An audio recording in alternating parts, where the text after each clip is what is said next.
On September 10, 2025, a shocking event took place on an American college campus. Charlie Kirk, one of the most recognized conservative voices of his generation, was fatally shot while speaking to students in Orem, Utah. The moment was captured on phones, witnessed by students, faculty, and security. It was sudden, it was violent, and it immediately reignited the national conversation about free speech, polarization, and political violence in the United States. But to understand the weight of this tragedy, we need to know the full story: who Charlie Kirk was, how he rose to prominence, why he was such a polarizing figure, and what exactly happened on that September afternoon.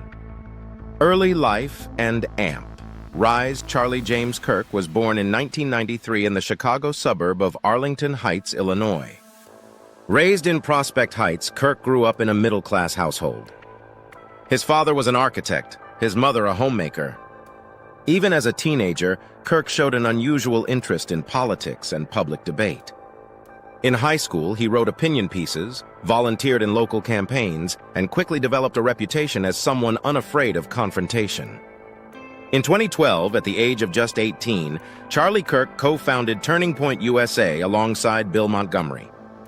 The organization started small, but its mission was clear: to build a national conservative student movement that could rival the influence of progressive voices on campus. By 2015, Turning Point USA had chapters in colleges across the country.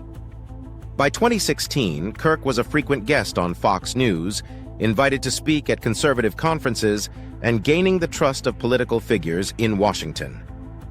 He was often described as a bridge between young voters and the Republican Party. Kirk's charisma was not in academic credentials. He had chosen not to attend a four-year university, but in his ability to connect with crowds, debate opponents, and project confidence. His rise was rapid, almost meteoric, and by his mid-20s he was already a well-known political influencer. Growth of Turning Point USA and AMP controversies. Turning Point USA positioned itself as a defender of free markets, limited government, and individual liberty. But its tactics made it controversial. The group became known for its viral campus posters, aggressive online presence, and its so-called professor watch list, which named college professors accused of spreading radical leftist ideology. Supporters praised it as bold and necessary. Critics called it intimidation. Charlie Kirk's speaking style was direct, sometimes combative. He frequently challenged progressives on topics like race, gender, immigration, and free speech. His opponents accused him of spreading misinformation or oversimplifying complex issues, while his supporters viewed him as a fearless truth-teller. There were scandals, too. Reports of Turning Point staff running fake social media accounts, questions about tax exemptions, and heated protests at this events. Every controversy, however, seemed to only expand his influence. By 2020, Kirk was advising political campaigns and was closely tied to major conservative leaders. By 2024, he had rebranded himself not just as a youth activist, but as a national political strategist. The American Comeback Tour in 2025, Charlie Kirk launched the American Comeback Tour, an ambitious speaking campaign across American universities. The goal: to inspire conservative students, challenge liberal orthodoxy, and energize young voters. At each stop, his events drew large crowds, both supporters and protesters. Students lined up to ask tough questions. Petition drives attempted to cancel his appearances.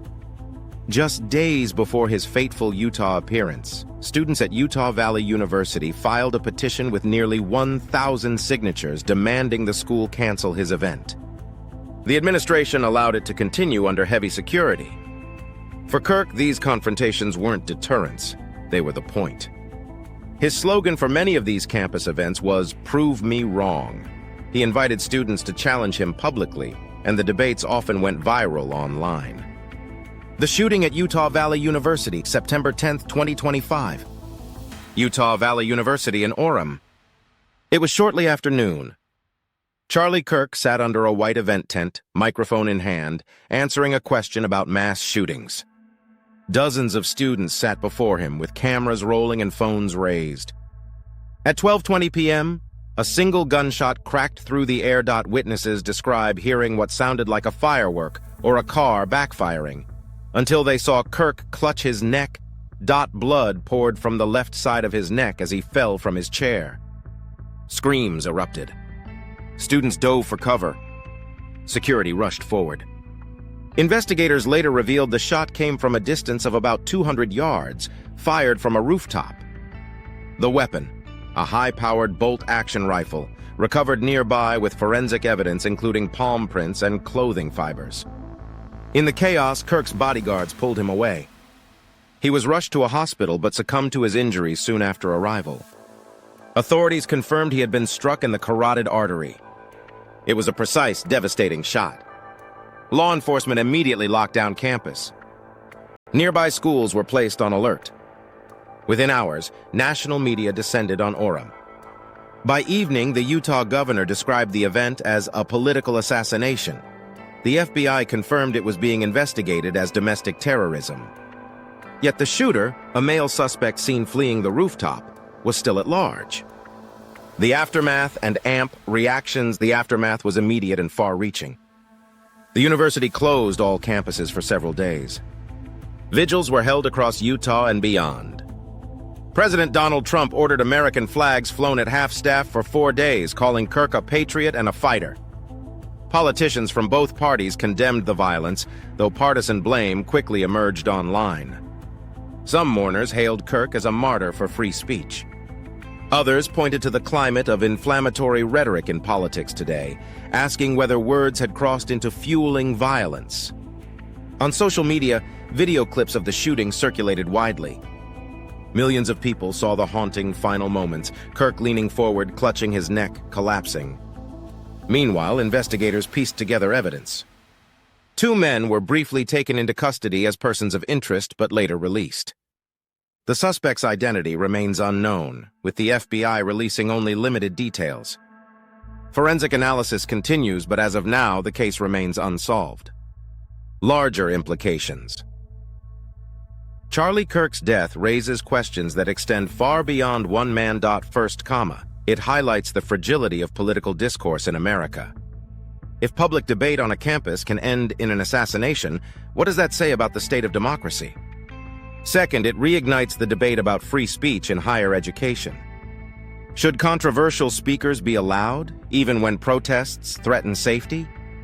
What is the responsibility of universities to protect both speech and security? Third, it forces reflection on political rhetoric. Did years of increasingly hostile language create a climate where violence feels justified to some? Or was this a lone act with no broader significance? Finally, it raises the haunting question, who is safe anymore? Politicians, activists, journalists, all operate in a space where visibility brings risk. Kirk's assassination may shape how future events are held, how security is planned, and how the public engages with political figures. Conclusion: Charlie Kirk lived a short but impactful life. From a teenager starting a movement, to leading one of the largest conservative student organizations in the country, to advising national leaders, his presence was undeniable. But his death at just 31 years old is a tragedy, one that exposes deep fractures in America's culture and politics. His story is not just about what happened on September 10, 2025. It is about the long path of ambition, controversy, and conviction that led him there. It is about the state of a nation wrestling with free speech, polarization, and violence. As the investigation continues and as the nation reflects, one thing is certain: Charlie Kirk's story will not be forgotten. His life and his death will remain a touchstone in the debate over what kind of political culture America is becoming. And perhaps the ultimate question is this: will we learn from it, or will we let history repeat itself?